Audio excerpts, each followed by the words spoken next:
Il est l'un des hommes les plus puissants du football mondial. Florentino Pérez. Tout a commencé dans l'ombre. Florentino Pérez, né en 1947 à Madrid, n'était pas destiné à briller dans les stades, ni à soulever des trophées. Mais il avait une arme, l'ambition. Il étudie à l'Université Polytechnique de Madrid, devient ingénieur, puis entre dans le monde difficile de la construction. Années 70, années 80, pendant que d'autres cherchent la stabilité, lui rêve plus grand. Dans les années 80, il prend la tête d'une société, ACS, et la transforme en géant mondial du BTP.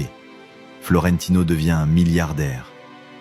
Mais ce n'est pas assez, car son cœur est ailleurs.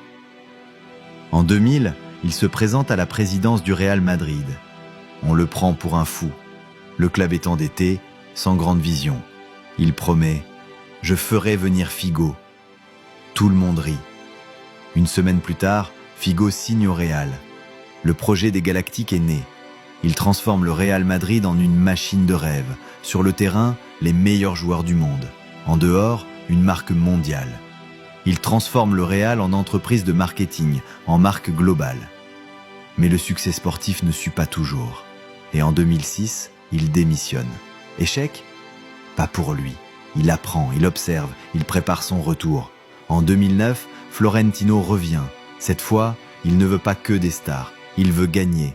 Sous sa direction, 6 Ligues des Champions, 6 championnats, un nouveau Bernabéu futuriste et une gestion exemplaire malgré les critiques. Florentino est souvent critiqué, trop froid, trop calculateur, mais il continue à avancer. Quand il parle, les présidents l'écoutent. Quand il décide, le football tremble. Aujourd'hui, à 77 ans, il dirige toujours et il regarde déjà l'avenir. Vinicius, Bellingham, Mbappé. Le Real change, mais l'homme derrière reste le même. Florentino Pérez n'a jamais marqué un but. Mais sans lui, des légendes comme Zidane, Cristiano ou Modric ne seraient peut-être jamais entrés dans l'histoire. Parce que parfois, ceux qui ne courent pas sur le terrain sont ceux qui construisent la victoire.